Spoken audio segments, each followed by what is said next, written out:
told you not to go anywhere, and you went. I know.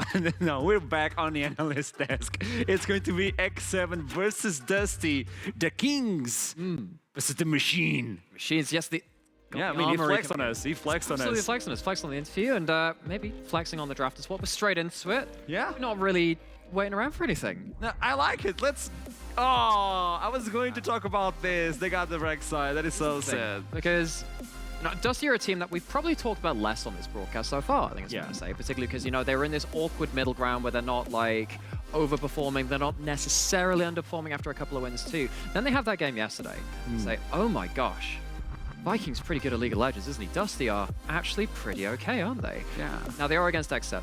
Now, you have to throw down that gauntlet and say, actually, we're not just good, we're great. This is a game where you can start proving that, although that's every team against X7 and XL right now. Question is, without something like Vikings Rek'Sai, what's next on the list? I do believe that X7 have been slipping a little bit, especially in the early game when they have the leads.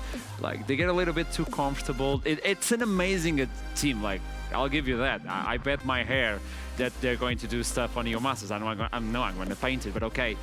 What I'm saying is they're really, really good. But there's a window, and I believe the window is the early game. And I want to see Dusty on the early game. But without the Rek'Sai, what can you pick? Can you go Wilds? I don't know.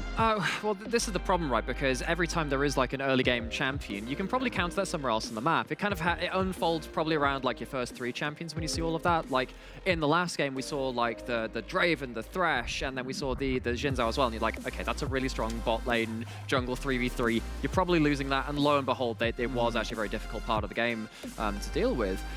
This actually might open up some options though, because Diana is not awesome at impacting the game early. Now, they do accelerate the early game because they farm so quickly that the level 6 bot really comes very, very fast. Now you have to say, all right, you don't want to pick Yasuo away from Diana. Do you want to pick solo lanes which can survive the Diana? So you can go for the Gragas as one of them. You could have gone for the Gwen. There's stuff like the Vladimir, does back and play, something like that. But that's actually been an XL special right now. What have you got that can survive it?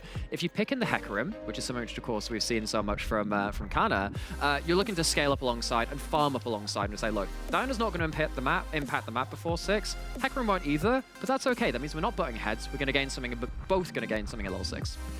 But do you get the Caitlyn? Finally open. Nobody's looking into it.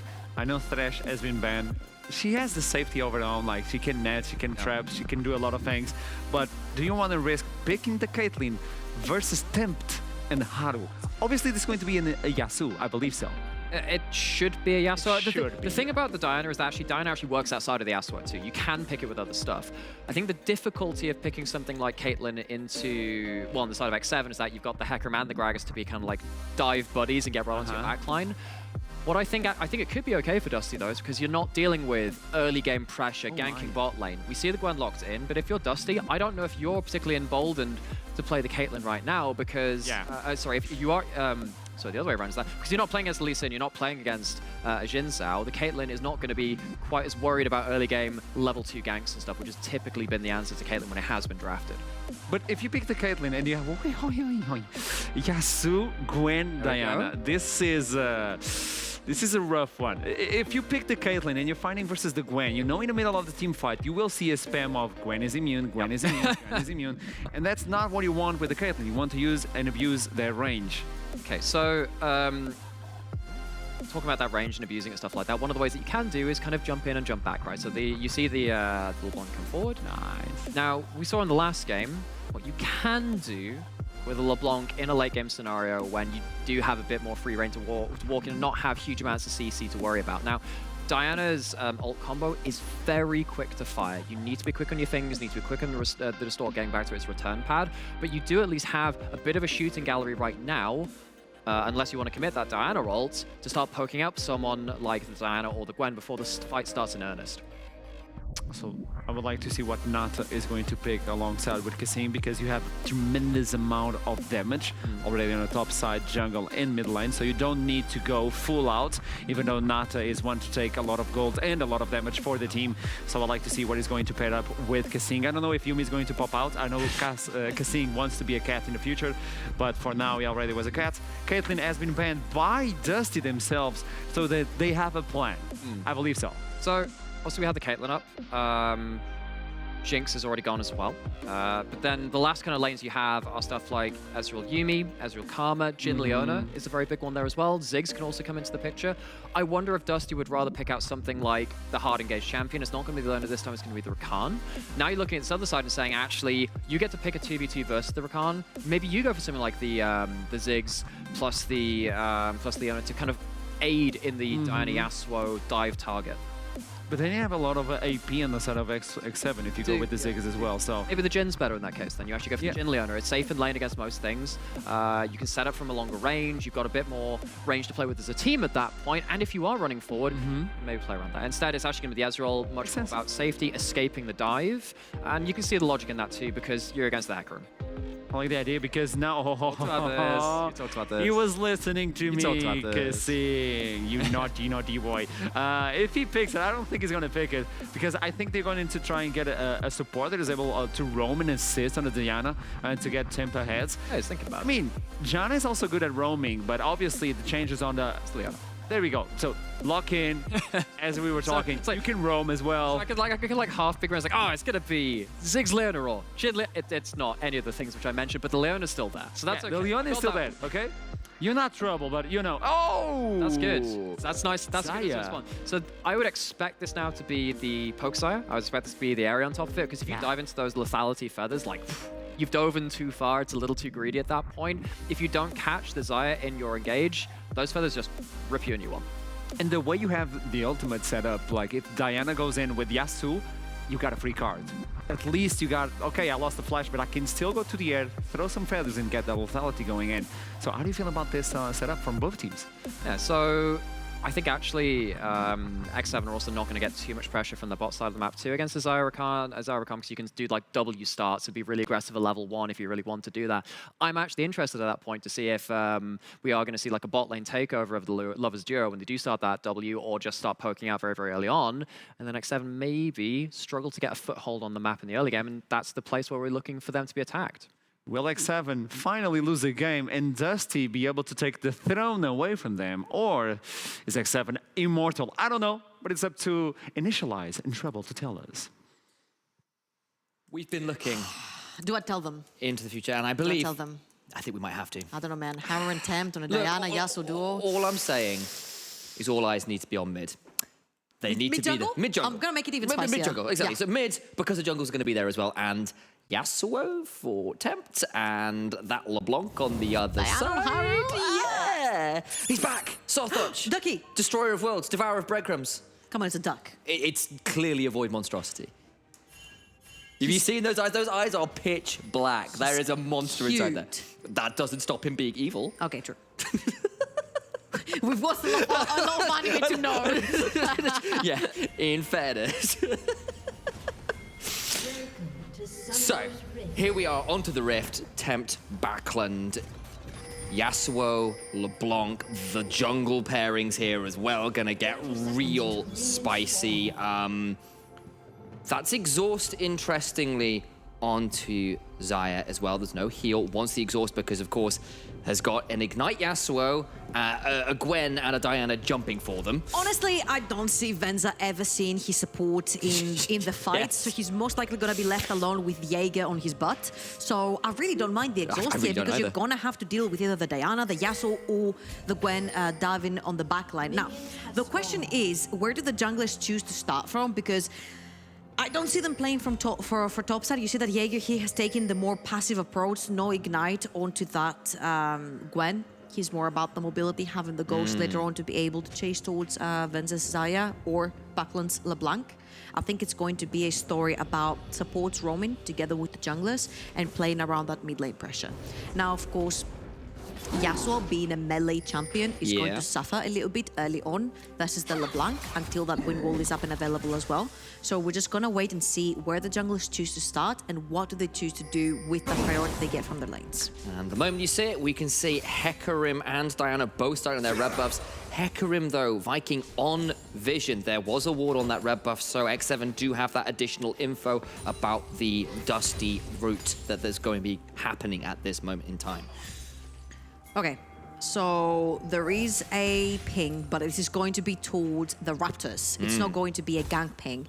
I think this game in general is going to be very slow until we hit that level 6 mark, where the Diana Yasuo combo becomes very powerful. The second you sit in it for a little bit, you're gonna get blown up. Also, it's really cool to mention how both Tempt and Buckland have opted for the ignites instead of the teleports. So we know it's gonna be blood the second level 6 comes through. So all eyes, of course, filled in the mid lane. I think bot lane for this time being is going to be a very cool, calm, and calculated sort of lane. I hope that Venza does not necessarily go for the lethality build. I hope he goes more for the DPS build here, because he's going to need that extra lifesteal, that extra auto attack He may speed. well do. Yeah. And if Tempt gets the right kind of wind wall as well, you can do quite a lot to prevent Zaya's feathers. Absolutely. We had that Yep. little chat just off screen as well. Throw that wind wall behind you and suddenly all those feathers just get stopped in mid-air, which is always a bit frustrating. So gonna see now how it all kind of eventually works out. You've called that level 6 mark, you've called the ignites in mid lane. Like, everybody should be turning your eyes there. Everybody should be waiting for that moment. Maybe we get a surprise gank early, but otherwise it's just wait and hold.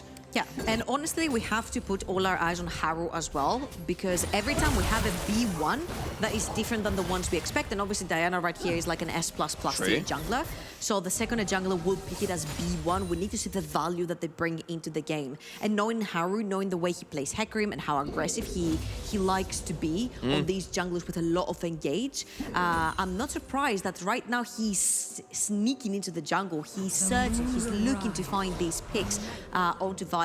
Now, what I also really like is that both Jaeger and Haru entered the top side of the map and left wards. This is the first side that's going to be coming up for the sort of Vikings. This is the first side of his jungle that he cleared. So they're going to know exactly his timers, and they're going to know exactly where this Hecarim is heading.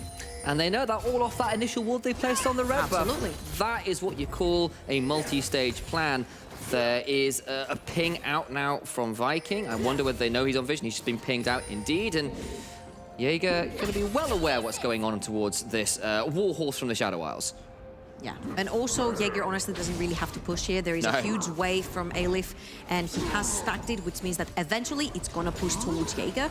And Jaeger, of course, with the invincibility as well from his spell, he's going to be more than safe underneath his tower, so he doesn't have to worry about this one. And Here we Viking, go.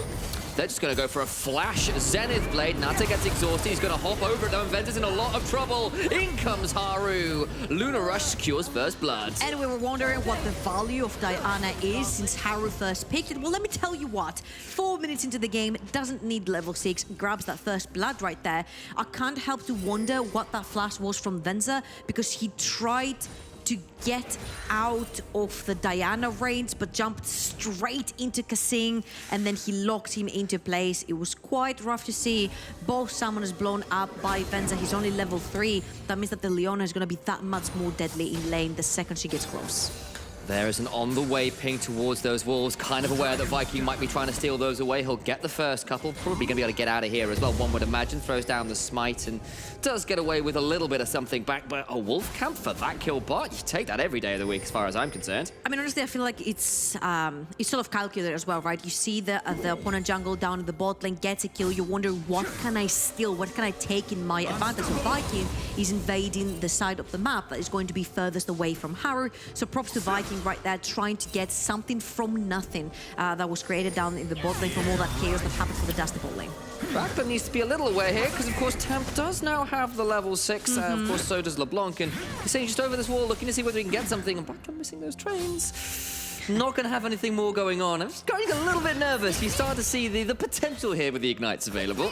Yeah, and just taking stock also of where we are right now, a lot of the CS looks pretty similar across the board, apart from bot lane. I mean, we're expecting Ezreal is not that much of a pushing bot lane, pushing lane on the bot side of the map. You've got also Sustain coming in from the Rakan. The Zaya is pretty oppressive with the feathers in lane, so it is expected, especially since Kassin has been roaming as well for quite a while now, that the Ezreal is going to fall behind. Dusty obviously find that opening and starting to go for that Dragon level 5 only on Haru, means that the Yasuo Diana combo is not yet available, but what it is their health bars. They're going to go in. That's the grand entrance, but the turnaround stun. Viking is going to be stunned in place as well. Diana did secure the dragon. Haru gets a kill afterwards to boot as well. Tempt rooted up, will not chase any further. And Haru, 2-0, gets the dragon. First pick, feeling more and more vindicated. Yeah, 2-0 right now. I mean, the Diana is putting in that value, and we see now why it's almost permaban all the time. What is going on? They're in on the grump. This is bot lane in the jungle. Haru flashing over the wall, has got the pale cascade. It's just waiting around to see whether Kasing can find their way out. Haru decides he's got to leave his jungler for dead. Wait, how much is that Ignite doing? Is he going to get Venza? Surely not, he does not! No. There's some scripting going on there. That cannot have happened. Kasing onto the Leona, the assassin mage, marksman, and Chunter tank support. Again, right here we mentioned that X7 might not have had their ultimates up and available, but they were one-man advantage, and also all this time Dusty had been tanking the dragon. So the second that Haru got there, he just focused the dragon and took it down instantly. Dragon advantage for the side of X7, and also 3 kills, 2 going to the name of Haru, and of course that very beautiful 1v2 between a Leona and a Zaya Rakan, and guess who wins? The Leona. I really enjoyed the fact that Haru just stood on the blast cone like, do I want this? Are you coming? Do I know? Are you coming out? He's like, no worries, man, I got this. I felt like the reason why Haru was sticking around, because I think if he got the kill there, he would have gotten level 6, and it would have got really grim for the side of Dusty as well. Yeah, it would have been very grim. Talking about level 6. Yes. Full level 6 across the board for the side of X7, except Kasing, meaning that the Diana-Yasuo duo is now very deadly. All you have to do is press one button from the Diana and the Yasuo will follow through.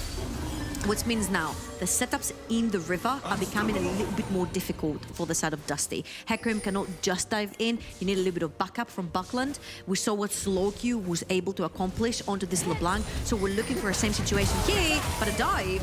They're going to attempt it. Kasing did go forwards, gets Vence to burn the ult early. Nata taken pretty low, but Viking gets exhausted in trade. There's the Onslaught of Shadows who waited out the exhaust, takes a lot of damage. Flash forward for the stun! Kasing!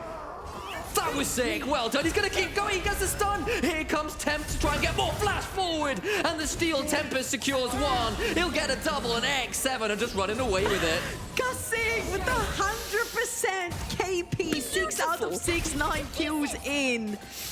Oh my god, his Leona has been monstrous so far. And not only that, Tempt smells it from miles away, paths all the way down bot lane, cashes in 2 kills for himself as well. It's disaster across the board for the side of Dusty.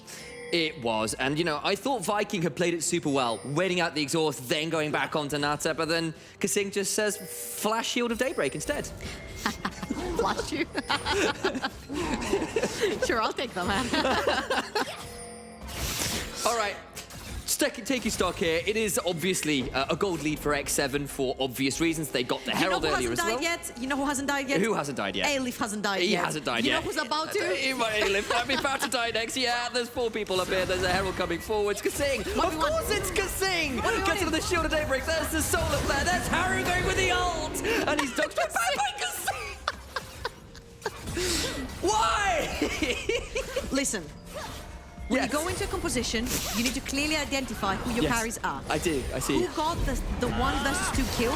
Yeah, it was Kasing. It was. Who killed a person 1v3 underneath his tower? It was Kasing. That Kindle Gem's building into Provide Kids Sandra. need to learn who their carries are and give their kills. Kasing, he's the carry. He's got the Kindle Gem in infantry. It's a Divine Sundra. I'm telling you now. All jokes aside, X7 are completely destroying the entire map. They have 4,000 gold in the lead, only 10 minutes into the game. And the problem right here is that the composition that Dusty are running, it takes a while to get there. It takes a while for your Hecarim to get pretty beefy. It takes a while for Buckland to have these 2 items where he has the Ludens and maybe some Void stuff on the side, trying to do a lot more damage, pop someone out of life, like instantly. And for Venza, he's been set so far behind. He's 0-3. He's been taken out of his lane for so long that it will take a while for him to be able to dish some damage out in this game. On the other side, you've got champions that scale really well into the late game, such as Yasuo and Gwen, who are already pretty fed. Yeah, and you know, you've drafted this LeBlanc, this kind of early playmaking with the Ignite that was kind of an option that maybe wouldn't need to scale quite so much. But unfortunately, it's just not had that much impact yet. Maybe this is the moment though.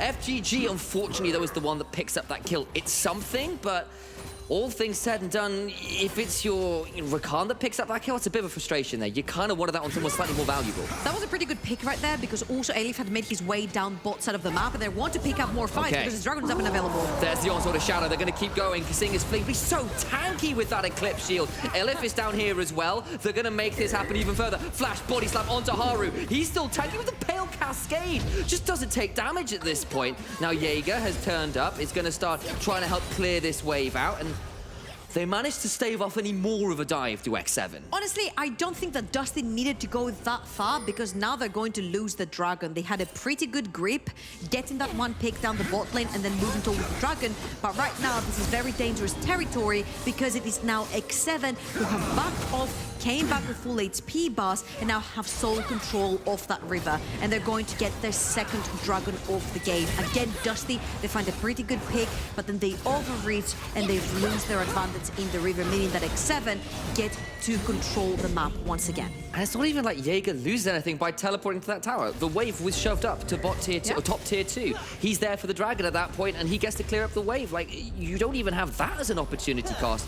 Nata gets to shove this wave in, get a plate to himself, and collect a little bit of CS, as he has been the recipient of a couple ganks now and has fallen just a touch behind. But Vesta is about to die a horrible death. The solar flare came down. He is going to be needlework food. I was just about to say, I would like for that Xayah that doesn't have any summoners to go mid lane. Mid lane, play around FTG, Viking is going to be around, and then allow LeBlanc to go into a side lane. He's got Distortion, 2 of them actually, and a Flash available. He'll be doing fine versus the Ezreal. And it's not necessarily like Buckland and Viking have been playing the 2v2 that we were wondering if they were going to do against Harrow and Tempt. They haven't necessarily, so LeBlanc on a side lane would be more valuable at this point, and then your Xayah doesn't get to die, but let's see if Tempt's going to go down. He's going to try and get knocked up. They're going to try and get something. That's a big ult, but he's knocked out of the way. And that means with that cast, and now Haru might be the one to fall as well. Kasing is here, of course he is. Going to try and turn this around, the Ignite coming through. Just a shutdown coming out, and they'll get at least one back. Haru gets that onto Viking, but Kasing is left alone against absolutely everybody. But this isn't the best tower juggling I've seen in my life. Where are the rest of the people? Ezreal is going to start coming forwards. FGG is going to take a lot of damage. Is there an Ignite available for Kasing? No, there's not. I think this is just a matter of moments. Flash away from the Grand End. He's going to stop! No, you do not! He doesn't quite get the kill. I think if he hadn't stopwatched, he gets that kill. Honestly. Oh my God! It's a clinic. The doctor is in. Whew. Okay, so again, Dusty are trying to find these windows, the picking members of X7 when they're left all alone. But so far, it has been Venza that has been heavily targeted in this entire game. Put that poor man, like they're doing right now, in the mid lane. It's the shortest lane, and you've got a tower to play behind and a bunch of vision. Now let's watch this again. Dusty, look at Tempt. He's all alone. But what is very important right here is that they keep him CC'd while the Diana ultimate's coming down. Meaning he can't use the ult, meaning he instantly dies knocked up. Now, I love how you said Kasing is there. Of course he's there, because Kasing has been everywhere in the entire map. Not only does he get to get one kill back for Haru, but he almost gets that second one on Buckland. You see that Trisha Baraz is already incoming from Nata. He tries to go for the Rakan, and then the second he sees Buckland step forward, he flashes not the body slam, but the knockout from the Rakan, and he follows Buckland. It's so good. It's so good. I'm well impressed, and yes. Now I want to see Kasing on an assassin. This is where we end. This is how we end up with a Kali support, and I'm not here for that timeline. So thank you, Trouble, but you're stopping there. None of that now. Okay, Herald did get summoned mid, didn't get the tower. Okay, can we give our goodbyes to Kemma and Kempo after this one? After this one, of course, Chemtrek has been disabled. Jaeger is set fleeing and does fall down. Yeah, he's been put into an early grave. Yeah, Gwen's immune has been disabled. Indeed. 404 not found. 404 not found. Neither will the Kemrick, of course, after today. Has been disabled on the next patch. Enjoy it as you can. Enjoy it for what it is for now. It looks like X7 likely to be the ones picking up, but it has actually, honestly, to Dusty's credit, been a few decent pickoffs in the side lane now in a row. Yeah, and this actually really worries me because I'm like, if you're X7, you know you're scaling to the gods. You've got a really great team to scale into the late game, yet you're overextending the side lanes without vision and getting picked off one by one, giving Dusty shutdowns and giving them gold that they're lacking right now. Now, of course, don't get me wrong, it's still a 4,000 difference between the two teams, but Dusty slowly but surely are getting their items available. I'm looking for that loading cycle to be completed for Buckland. I'm looking at Venzer completing his first mythic item as well, that Kraken is down, and about that 1.5 to 2 items where the LeBlanc maybe has a void staff and Venzer has a second item, we could be looking for turnarounds. That is the plan. We saw it last game. Bifrost can do it. Can Dusty return the favor? There is what we set up as a potential option. Of course, X7 incredibly far ahead. And honestly, even with those 2 plays, Haru was very close to turning both around. Now, Aelif just TP'd into the mid lane, meaning that Dusty do really want to fight for that next dragon. It's going to be so point if X7 manages to secure that, and in 15 seconds, a fight might commence, or maybe even earlier. Venzer's going to have to be very careful stepping forward. He's going to get CC'd. Haru flash! And the moonfall come through. It's with a last breath as well. The ignite takes 1. Gwen takes another. It's 3. Dead already. Kasing, stop! They're already hurting, man. Stop beating them. That was so beautiful because he jumps onto Aelif, but then the ultimate lands on Venza and FGG, and then instantly Haru sees the opportunity. He just demolishes them. I think Kasing has been playing out of his mind in this game. He's gotten Zonya's first item, by the way. Just a heads up for all those interested. I didn't even see that. Okay, let's look at this once again. He jumps onto Aelif, but then instantly ultis the LeBlanc and the Xayah. Then Haru jumps in. Of course, Tempt follows up with the press of 1 button, 1 and 2. Beautiful stuff coming in from the X7 support. Kasing has been playing Enchanters up to this point. He's been having fun with Tom and Jerry, living the life of a cat, but now he gets to show his real, true potential as an engager. Turns out that even as a bird, you can't fly too close to the sun. Dude. Xayah got cut down to size. 0, 5, and 3 for Venza right now. It's been a tough game, and I don't think it's getting any easier anytime soon. It's just really unfortunate because we're talking about the picks and bans, and then we see the Rakana was like, you know what would be really cool here? Xayah. You know why? Because she can evade Leona ult, she can evade the combo from Yasuo and Diana. It's really easy-ish to play around that. Yes, minus the wind wall, so you're gonna have to go towards a more, on-hit build, and Venza has done that, but now he's just so far behind because he's been camped towards the bot lane, and we expected that. We're like, Gragas, Hecarim, LeBlanc, Rakan, they all just want to go in and fight. Who's going to stay behind? Venza. But he has Exhaust, he has Ultimate. Hey, well, they haven't worked that well in his favor so far. And yes, you can get these occasional picks in the side lane, but they've often been pretty close to having a Haru turn up and getting around. Man. And that last time, remember the top side? People survived by having a cask knock Haru out of his ultimate. Yeah. It's been close, and the problem is you can't avoid a 5v5 anymore around these dragons. Maybe you can get Jaeger under this tower, but Gwen's not exactly weak at this point, and if you avoid chains like that, you'll get the tower, but you're not getting the kill. That was very well played. There were also 2 more members of Dusty heading down towards the bot side of the map. Yes, they're going to cash in on that bounty money from the tower, but on the other side of the map, Tempt has taken tier 2 top lane, and he's opening the map even further. Now, next objective on the map is going to be, of course, Baron, that has just spawned. Tempt is doing whatever the heck he wants on the top side of the map since he opened it. He put down the vision, and again, Chemfog.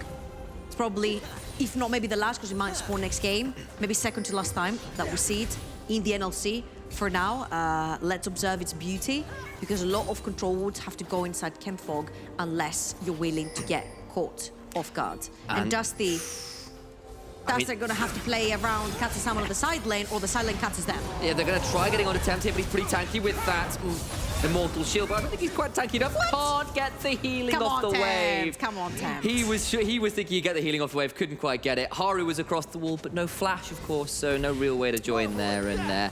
Tempt does get just a little caught. Again, though, like X7 are getting caught off guard on the side lane, and we've talked about this. Like, Buckland hasn't had the biggest impact. Keep giving that LeBlanc kills like this, and you've got an Ezreal in the backline that Yasuo, once the wind wall is down, could get pretty squishy and die really quickly. You've got Haru onto the Diana. Yes, he has the Hourglass, but you could do a lot of damage and force people off the fight. So the less you give back to Buckland's LeBlanc, the less you're going to have to worry about somebody getting blown up. Vikings burnt everything in the top lane. He gets pulled back in by the Moonfall. It's more like an asteroid crash. Is that time for Baron? Apparently so. He's going to come straight down, and maybe this is the Yes. extinction event. It's not X2, it's X7. If you get that reference, you know exactly where you're at in life. Okay, well, paleontology references aside, this Baron is going so very low. Tempt is about to turn up. It will be a 5 versus 4. Once Backlund over the wall, it's not going to be enough. Baron is down, and Jaeger is now chasing onto that LeBlanc across the wall. He goes skipping and slashing and trying to find more needleworks, and it's not going to be quite enough. Backlund escapes, but not without the Baron going down to X7. Almost a 10,000 gold lead for the side of X7, 22 minutes into the game. And Dusty, the best they can do is get that objective bounty off of the mid lane tower. Again, Viking getting caught where he shouldn't be. 5 deaths to his name right now. And it's really rough to see, right? Because he's one of the engagers, he's one of the triggers to cut someone off guard from the side of X7, to cut someone in the side lane. But as you very rightfully mentioned, using everything to kill Tempt on a side lane meant his death when he got caught. But no one else, other than Kasing, yet again. This Hourglass Leona seems to be working very well. The Madman has 12 out of 13 kill participation right there. And honestly, I think this is a performance that he's putting up. It certainly has been. Haru, 5, 1, and 4, 3 items complete. It's 2 items on Gwen, 2 items on Yasuo, plus a stopwatch. Ezreal's got the transformation. Leona, of course, with that Laogas we talked about, it might not be enough. As Jaeger take a pretty low. Watch Viking. He's being exhausted. Stopwatch means it's not as much impact as you'd like. That true shot Rose comes flying across many. Moonfall comes through into the last breath. Tempt starts firing away. So much damage onto Fencer. He's just not tanky. Backlund comes forward, but it's into a stopwatch. You can't kill the immortal statues. And the team fight is just not feasible right now. Honestly, that fight was on the edge because I felt like Dusty were on the verge of turning things around, and it all goes to Aleph. I felt like his flank was so important there that he almost gave the victory to Dusty. X7 though, 10,000 gold. 10,000 gold in the lead. You cannot disregard that. The items are coming in, the damage is coming in. And honestly, that Yasuo-Diana combo is so disgusting and so hard to get out of that Dusty end up losing and giving a very, very, very important soul away, which means that even if you kill someone from X7, they come back to haunt you.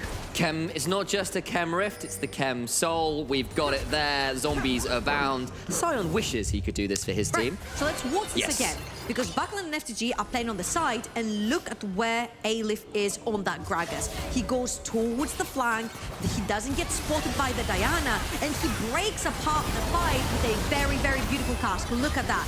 2 members of X7 towards the bottom of the map, another 2 towards the top side of the map.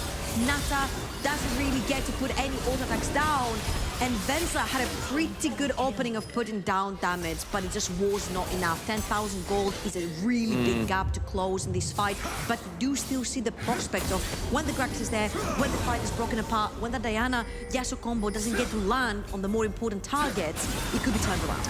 Yeah, and unfortunately for LF, I mean, X7 just had the money to invest in artwork. They were all turned into a bloody sculpture park. Hit stopwatch, and you've got golden statues everywhere, and just can't follow up. And it was nearly nice, but this is the problem, being this far behind this early. And Jaeger's in a 1v3 and is close to actually winning this. He's got 3 people down there while Dusty's base is dying. He is. Like, now Elif is being chased down by the Gwen. Maybe the flanker is becoming the flank. Kasing misses a couple abilities there. That's a bit unfortunate. Backlund is here. That's Jaeger getting charmed and got an immunity. He's still alive? What? Okay, doesn't even go down to the Chem Soul, and now they're going to actually go and finish up this inhibitor. That's 2 down all the wild. Elif has got a barrel. Maybe can no. That is Dusty chasing X7 towards their own base. That's not how it works. You put your red nose on? I've got one right here with... Have you got your makeup patches with you? Just stick one on right now. Is Gragas just unfortunately fruitlessly chasing Jaeger down that bot lane, and I appreciate that Dusty aren't just lying down and I taking think it. X7 are just playing with their food. They are. They They'll are. try again to cut someone on the side lane, but at this point, where you've got 5 members running into your base, I think cutting someone in the side lane doesn't mean all that much. You probably have to pray for a really good play from Buckland and Viking finding the backline, else you're going to lose your entire base, which is something that might happen right here, right now. Jaeger teleports in. One final inhibitor remains standing for Dusty, and it falls. It's 2 Nexus towers, and that Nexus itself that stands between Dusty and defeat. Nata gets chunked, but he's not going to be going down. I think this might be the final push, unless they want to wait around for that Baron in a minute. Yeah, they have bot lane wave coming in. Mid lane wave has just landed into the base. Top lane is coming, running in as well, and Kasing is in the middle of everything. He goes. That's an onslaught of shadows, but I don't think it's enough. Elif is dead already to tempt the move. 4-4. It's exactly what you wanted to see for X7. They get another 3 on top. It's FGG alone, and X7 move to 6-0. Woo! X7, what a darn performance. Honestly, if I was wearing a hat, I would take it off for Kasing. I think his Leona had been stellar, start to finish. The 1v2s, roaming all over the map, reading the plays, backing up his jungler, backing up his mid laner, and that last ultimate, the full-man ulti from Harrows, I think it was the cherry on top. I mean, obviously commiserations to Dusty, not being able to pull up the victory, but I mean, playing against these monsters, I'm not surprised. No, I mean, when Kasing can pull off a little clinic like that under the top lane tier 1. Hourglass Leona? Beautiful, beautiful, beautiful stuff. Man, And I really hope we have Kasing on the interview. There's some questions to ask, and we'll see and find out. Maybe he'll be half the break. You have to stick around and find out, won't you? See you in a few.